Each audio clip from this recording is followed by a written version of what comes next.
नमस्ते। बृहस्पति सूत्र में आपका स्वागत है। मेरा नाम मयंक है।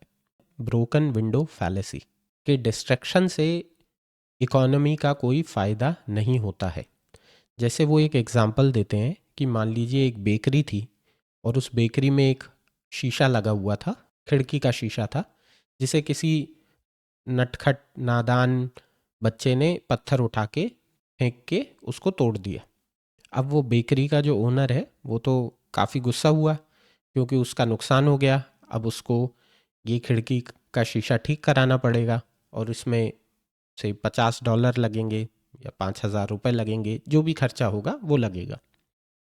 जब उसने इस तरह की बात की तो वहाँ खड़े हुए लोगों ने बोला कि अरे तुम ये कैसी बात कर रहे हो, देखो तुम्हारा शीशा टूटा है, अब तुम बाहर जाओगे, तुम इस शीशे को सुधरवाने के लिए किसी को पैसे दोगे, तो इस तरह से तुम इकोनॉमी में कंट्रीब्यूट करोगे, वो उस पैसे का कुछ इस्तेमाल करेगा, तो इस तरह से इकोनॉमी को फ़ायदा होगा क्योंकि तुम खर्चा कर रहे हो। यहाँ पर फैलेसी ये है कि हम सिर्फ सीन इफेक्ट की बात कर रहे हैं, अनसीन इफेक्ट की बात नहीं कर रहे हैं। जो दिख रहा है सिर्फ उसकी बात की जा रही है, जो अनदेखा रह गया है उसकी बात नहीं हो रही।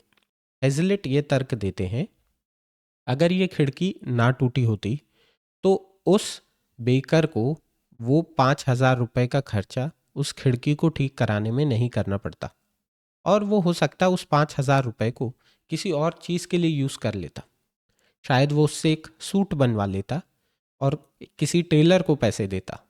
तो इस तरह से हुआ क्या कि जो रिसोर्सेस हमने चीज़ के रिकंस्ट्रक्शन में लगा दिए वो किसी चीज़ के प्रोडक्शन में लगाई जा सकती थी। इंस्टेड कि हम किसी चीज़ को रिपेयर करते, हम कोई नई वैल्यू क्रिएट करते। हेजलिट का तर्क यह है कि जो इकोनॉमी है वो एक खिड़की से पिछड़ गई, ना कि चीज़ें बेटर हुई। इसी तरह से कोई भी नुकसान, मान लीजिए अगर सिटी में हो रहा है, अगर ख़राब क्वालिटी की सड़कें बनाई जाती हैं जो बार बार टूट जाती हैं और उनको रिपेयर कराया जाता है, और हम रिपेयर देख के ये सोचते हैं कि अरे इकोनॉमी में कुछ कंट्रीब्यूशन हो रहा है, या देश किसी युद्ध में पड़ जाता है और उस युद्ध के बाद रिपेयर के काम हो रहे हैं और उसको देखकर हम सोचते हैं कि ओह देश में कुछ बढ़िया हो रहा है, कुछ अच्छा हो रहा है, तो ये सिर्फ और सिर्फ हमारी गलत फहमी है। इसी बात को हेजलिट इस्टेब्लिश करते हैं। वो यही कहते हैं कि डैमेज कोई भी नेट गेन नहीं है।